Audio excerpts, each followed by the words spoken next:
Olá pessoal, aqui é a Diana e sejam bem-vindos a mais um episódio do Jornal da Fábrica. Hoje continuamos o tema estruturas, relembrando que na primeira parte falámos sobre 3 atos, sobre a jornada do herói e sobre a promessa da Virgem. E na segunda parte falámos de beat by beat, ou beat sheet, abordagem por sequências e os 5 e 7 pontos. Revelei no fim do episódio anterior que ia falar de um gato e de uma estrutura dedicada a escritores de policial para esta terceira parte. Pois então, eu vou começar pela estrutura dedicada ao policial, já que algumas pessoas já perceberam do que é que eu vou falar quanto ao gato. Nas redes sociais já disseram. É algo que eu uso bastante para escrever sobre o género e a estrutura é realmente ótima para escrever policial. Falo da estrutura do Cube Creator, a criação do cubo, digamos assim, podemos traduzir. Este método foi criado pelo site Read Write Thing. Esta é outra estrutura bastante interessante. A ideia é utilizar a imagem de um cubo para desenvolver a história, daí o Cube Creator, não é? Onde cada lado do cubo representa um ângulo diferente da história sobre o qual o autor deve descrever o enredo. Existem 6 perguntas, por causa das 6 faces do cubo. Primeira, quais ou quantos são os personagens da história? 2. Onde se passa a história? 3. Qual é o problema das personagens? 4. Como o conflito é resolvido? 5. Qual é o tema central da história? E 6. O que mais gosta na história? Nas 6 fases do cubo, têm que responder estas perguntas de forma detalhada. Depois disso, vai-se desenvolvendo a história. Este site que criou a estrutura ajuda os autores a criarem as suas histórias, tendo desenvolvido realmente 3 modelos de cubo apropriados para histórias de mistério e para este género. Este método é realmente muito bom. Aliás, falo por experiência própria. Biografias e ainda um cubo em branco em que o autor pode preencher como bem entender.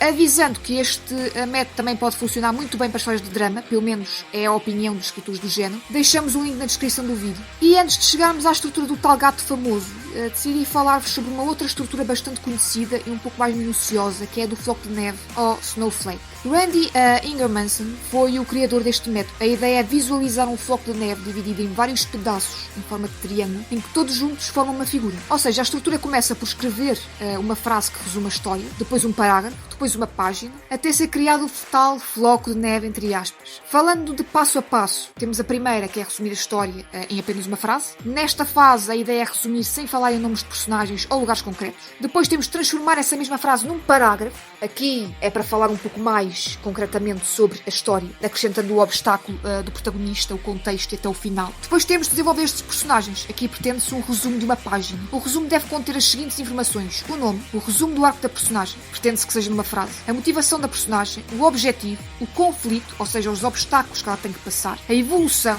ao longo da história, o resumo do arco da personagem. Depois temos que resumir o resumo de um parágrafo numa página inteira. Ou seja, isto é tudo por etapas. Depois temos que escrever sinopses do enredo no ponto de vista das personagens. Este passo vai desenvolver ainda mais os protagonistas, os personagens secundários, etc, etc. Depois temos que transformar o resumo de uma página em 4 páginas. Neste momento, detalhes do enredo começam a surgir. Depois temos que criar fichas completas sobre os personagens. Chega o momento de conhecer totalmente as pessoas que nós temos no nosso enredo. Depois, fazer uma lista de todas as cenas que tem que escrever. A base para esta etapa é o resumo das 4 páginas do enredo. E assim é criada uma história usando a estrutura do floco de neve, ou Snowflake. Como curiosidade, o criador disponibilizou o software pago Snowflake Pro, onde os escritores podem aplicar a estrutura com mais facilidade. Segue o link também na descrição do vídeo. E também tem um livro.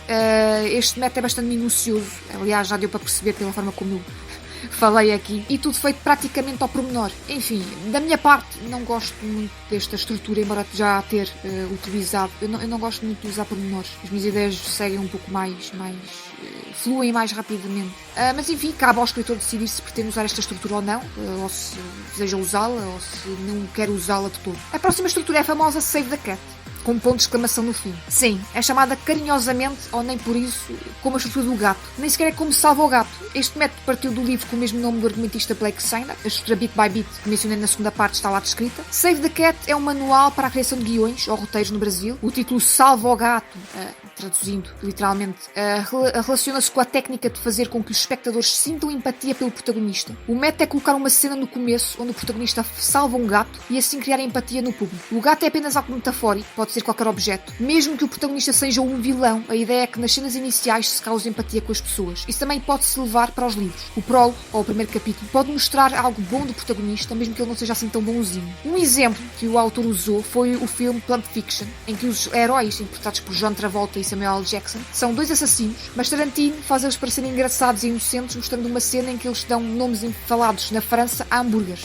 Não sei se lembram dessa cena. O certo é que depois eles matam pessoas, não é? Mas a cena que quer causar empatia ao público está lá, o que é bastante interessante. E altera muito também a forma como nós vemos os personagens. Este basicamente é o método Save the Cat, que ajuda autores a criarem empatia entre os seus vilões e os leitores. Daí muitas vezes os leitores comentarem que foram enganados. Provavelmente os escritores basearam-se nesta estrutura. Bem, pessoal, para esta terceira parte é tudo. Para a parte 4, trazendo um bocadinho de spoiler, vamos falar de outlines e de fluxograma, estruturas dedicadas para autores que memorizam mais algo visual. Ou seja, para quem é um autor mais visual e para quem é mais artista, ao mesmo tempo também é escritor, eu vou falar na próxima parte sobre estruturas mais viradas para o visual. Se bem que, tendo em conta que isto é um podcast, tentar falar uma coisa que já é visual é um bocadinho esquisito. De modo que daqui a 2 semanas eu vou ter que pensar bem como é que eu vou descrever estas estruturas sem ter vídeo.